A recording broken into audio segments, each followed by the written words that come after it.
د دې یونیفارم تر شا یو انسان ولاړ وي، پلار، زوی، ورور او د یوې کورنۍ هیله. کله چې خلک په ډاډه زړه اوده وي، ډېر پولیس د هغوی د امنیت لپاره ویښ وي. خو په خیبر پښتونخوا کې د قانون ساتنه د خپل ژوند په بیه تمامیږي. د اګست 4 د همدغه قربانو د درناوي ورځ ده، هغه ورځ چې پاکستان پکې خپل شهید پولیس افسران او سرتیري یادوي. غازي مهاجر لور کې موږ باندې د شفیق نو کوم دې موږ باندې بندرانه حمله کړې و. دا یې موږ د هغو سره په ټول مقابلې نه پس د خپل کېدل وم، نو بیا زه د مشر هسپتال کې اډمیټ وم. نو زموږ آی جی صاحب د کوم یوم شهدا پروګرام کې کوم انوایټ کړو، په دې کې موږ انوایټ کړیو د ځان سره. نو زه خاص کر د خپل آی جی صاحب او بیا د میډیا والا ډېر شکرګزار یم چې یاره دوی موږ له ځان راورسوو او په دې یوم شهدا پروګرام کې دوی زموږ بھرپور ساتھ ورکړ. په خیبر پښتونخوا کې د دې ورځې پیل د صفت غیور له نوم سره تړلی دی. صفت غیور د پولیسو ایډیشنل انسپکټر جنرال او د فرنټیر کانسټیبلرۍ مشر و. هغه د کال 2010 د اګست په 4 په یو ځانمرګي برید کې ووژل شو. په کال 2015 کې د خیبر پښتونخوا پولیسو دا نیټه په رسمي توګه د پولیسو د شهیدانو ورځ وټاکله، څو د هغه او د ترهګرۍ په وړاندې د جګړې د ټولو پولیسو قربانۍ ژوندۍ وساتل شي.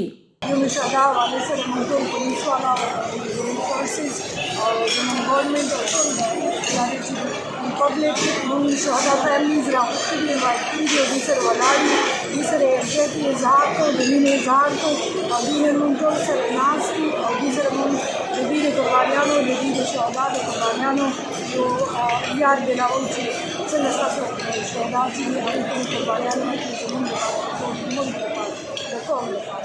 د پولیسو د مرکزي دفتر د خپرو شوو شمیرو له مخې د کال 1980 راهیسې په خیبر پښتونخوا کې د پولیسو او فرنټیر کانسټیبلرۍ له 2600 څخه ډېر غړي وژل شوي.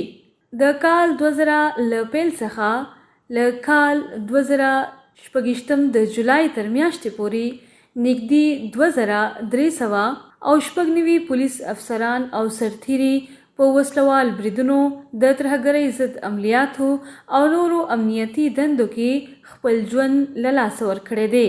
د وژل شوو پولیسو تر ټوله ډېره شمېره په پېښور کې ثبت شوې، ورپسې بنو او ډېر اسماعیل خان راځي. دا یوازې شمیرې نه دي، دا د سلګونو کورنو د ژوند بدلیدلو کیسې دي. موږ چې کوم آی جي صاحب نور پولیس افسران د شهدا فیملیز غازیانو هغوی شرکت وکړلو، د هغوی چې کوم د شهدا او د غازیانو هغوی چې کوم کارکردګي وه د هغوی ستاینه وشوه او د دې عزم یو اظهار وشو چې انشاءالله موږ به د یو موټي په شان د دې ترهګرۍ او د دهشتګردۍ د جنګ مقابله کوو او انشاءالله دا ملک به موږ برخوښ. د دې ورځې په مراسمو کې د شهیدانو د یادګارونو مخې ته ګلونه ایښودل کیږي، د قرآن کریم ختمونه کیږي، اعزازي ګارډ وړاندې کیږي او د شهیدو پولیسو قبرونو او کورونو ته د پولیسو مشران ورځي. خو د مراسمو له پای وروسته هم د ډیرو کورنو درد همهغسې پاتې وي. د شهید نوم په یادګار لیکل کیږي، خو د هغه د ماشومانو پوښتنې، د مور انتظار او د میرمنې خاموشه مبارزه هره ورځ دوام لري.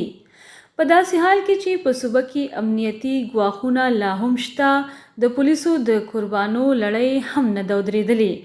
له همدې له امله د اګست 4 یوازې د تیر وخت د اتلانو د یاد ورځ نه ده، دا د دولت او ټولنې لپاره د ژمنې د تازه کولو ورځ هم ده چې د شهیدو پولیسو کورنۍ به یوازې نه پرېږدي او د خلکو د امنیت لپاره به د قانون ساتنه په زړورتیا روانه ساتي. د یونیفارم تر شا انسانان دي او د هغوی قربانۍ د ټولنې ګډ مسؤلیت دی. د کیمرامین بی ارشد سره خالده نیاز، شال نیوز، پېښور.